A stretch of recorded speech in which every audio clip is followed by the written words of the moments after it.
సోదరులారా, EWS quota 8 లక్షల వరకు ఆదాయం ఉన్న వాళ్ళకి, అప్పర్ క్యాస్ట్లో ఉన్నటువంటి వాళ్ళకి అన్యాయంగా కట్టబెడుతున్నటువంటి ఒక కోట 10% ఇక్కడ ఇస్తూ ఉన్నారు.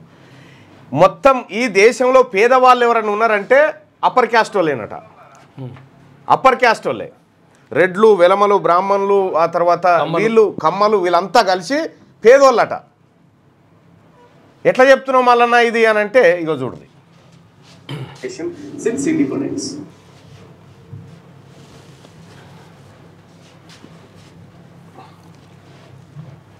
ఇగో ఇది చూడ్రి. School of planning and architecture, New Delhi, కేంద్ర ప్రభుత్వ సంస్థ.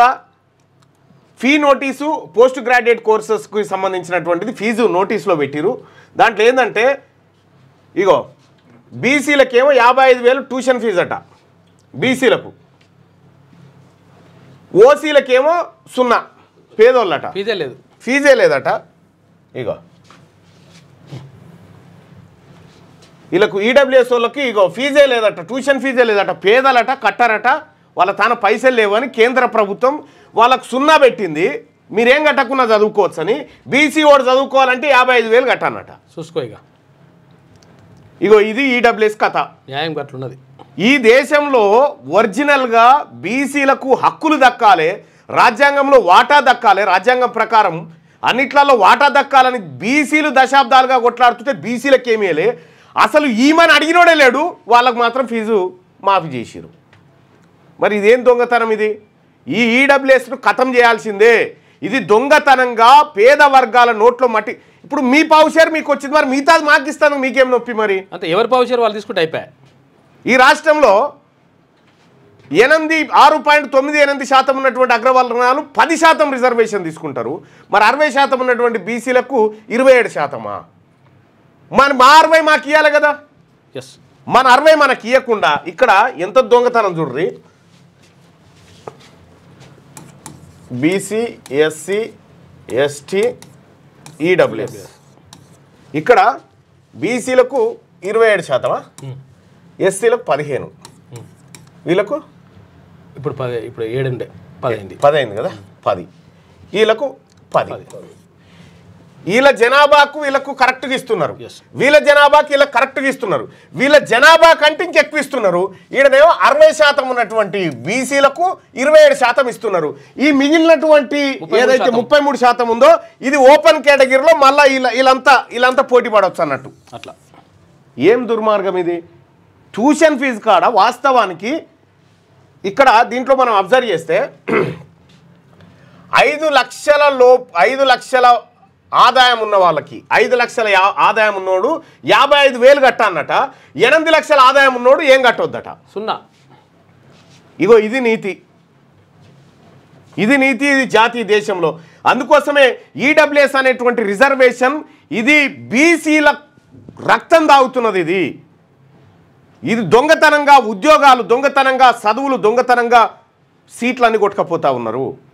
బీసీ ప్రజలారా, ఈ అన్యాయాన్ని మనం ఖండించాల్సినటువంటి అవసరం ఉంది. 0 వాళ్ళక్కడ పైసలు లేవట. ఇది కేంద్ర ప్రభుత్వం డాక్యుమెంట్ అయ్యేది, మనది కూడా కాదు. ఇక్కడ చూడు, వాళ్ళు నిరుపేదలు, వాళ్ళకు పైసలు కట్టలేరని వాళ్ళకు ట్యూషన్ ఫీజే లేదు, 0. 5-6 లక్షలు సంపాదించుకున్నారు, లేదంటే 1-2 లక్షలు సంపాదించుకున్న వాళ్ళు కూడా కట్టాలన్నట. కానీ 8 లక్షలు సంపాదించిన పేద రెడ్డి గారు, పేద అప్పర్ క్యాస్ట్ వాళ్ళు వీళ్ళు కట్టరట. ఇక ఏం దుర్మార్గమే ఇది? ఎవంది దేశం? ఎవరి సొమ్ముతో ఎవడు బతుండిడా?